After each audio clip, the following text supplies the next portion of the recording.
Alam nyo ba na sisibakin na raw ng PBA ang lahat ng mga referees na paulit-ulit na lang nagkakamali sa pagtawag nila ng foul? Sa laban ng Ginebra at Magnolia, aminado ang mga referee na dapat may tawag na foul kay Baroka laban kay Scotty at galit na galit po ang Deputy Commissioner sa nangyari. Dahil nga dyan, goodbye na sa mga referees. At mga kuis, napaka-badyos naman ito. Kit Jimenez, yung akala natin na minor injury lang, nagtamo pala talaga ng fracture sa nasal bone ng mata at expected na mawawala siya ng ilang buwan.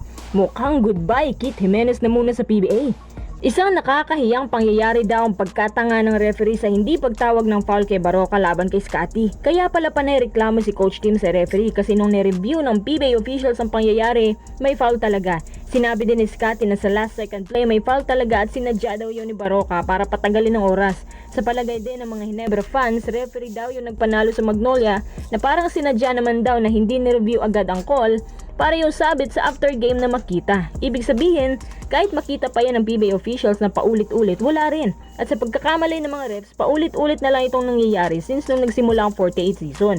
Ano ba yan? Pati Ginebra fans galit na galit sa ginawa ng ref. Ang pinagtataka ko, bakit hindi nila nire-review agad yung pasabit na foul? Tsaka kapag nagreklamo ka, ikaw yung matatawagan ng technical. Alam nyo rin ba mga kuis na sa sobrang galit ng Deputy Commissioner, buong crew na nagtrabaho sa gabing yun sinuspindi na at posible pang sibakin sa pwesto dahil sa paulit-ulit na pagkakamali.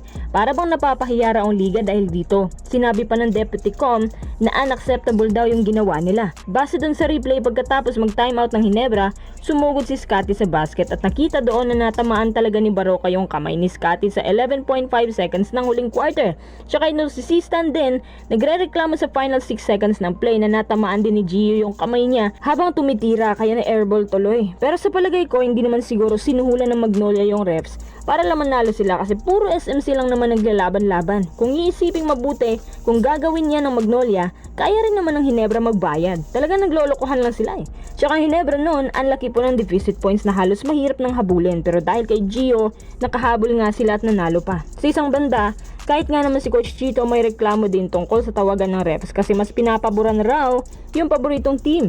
Si Coach Chito nga halos sumabog din sa kakareklamo. Dapat talaga para hindi na maulit yung ganitong insidente, magstrikto sila sa pagre-review ng mga play. 2 beses naman palang ni-review. Bakit hindi pa rin nakita? Kakausapin po ng mga PBA officials ang mga referees tungkol sa nangyari. Kapag pinagbigyan sila, may trabaho pa rin ng mga referee yan. Pero kapag unacceptable yung rason, magkakatotoo na yung plano na sibakin na lang sila. Hindi ko alam kung dapat bang sibakin na agad yung ref or tama lang na suspension lang ang ibigay. Pero sa palagay nyo mga quiz, itong maling tawag ba